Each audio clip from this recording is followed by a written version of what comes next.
My Utmost for His Highest. Author Oswald Chambers, 1935. This edition, 1992. The Discipline of Hearing. Whatever I tell you in the dark, speak in the light, and what you hear in the ear, preach on the housetops. Matthew 10:27.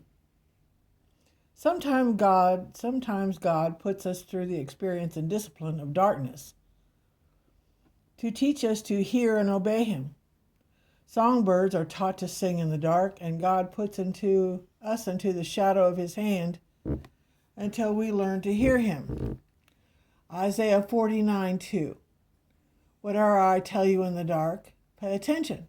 When God puts you into darkness and keeps your mouth closed while you are there, are you in the dark right now in your circumstances or in your life with God? If so, then remain quiet.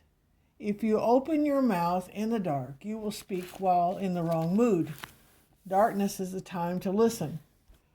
Do not talk to other people about it. Don't read books to find out the reason for the darkness. Just listen and obey. If you talk to other people, you cannot hear what God is saying. When you are in the dark, listen, and God will give you a very precious message for someone else once you are back in the light. After every time of darkness, we should experience a mixture of delight and humiliation. If there is only delight, I question whether we have really heard God at all. We should experience delight for having heard God speak, but mostly humiliation for having taken so long to hear Him. Then we will exclaim, how slow I have been to listen and understand what God has been telling me. And yet God has been saying it for days and even weeks. But once you hear Him, He gives you the gift of humiliation, which brings a softness of heart, a gift that will always cause you to listen to God. Am I my brother's keeper? None of us lives to himself. Romans 14:7. Has it ever dawned on you that you are responsible spiritually to God for other people? For instance, if I allow any turning away from God in my private life, everyone around me suffers.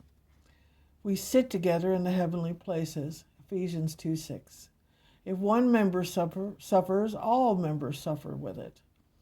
1 Corinthians 12:26. If you allow physical selfishness, mental carelessness, moral insensitivity, or spiritual weakness, everyone in contact with you will suffer. But you ask, who is sufficient to be able to live up to such a lofty standard? Our sufficiency is from God, and God alone. 2 Corinthians 3:5. You shall be witnesses to me, Acts 1:8. How many of us are willing to spend every bit of our nervous, mental, moral, and spiritual energy for Jesus Christ?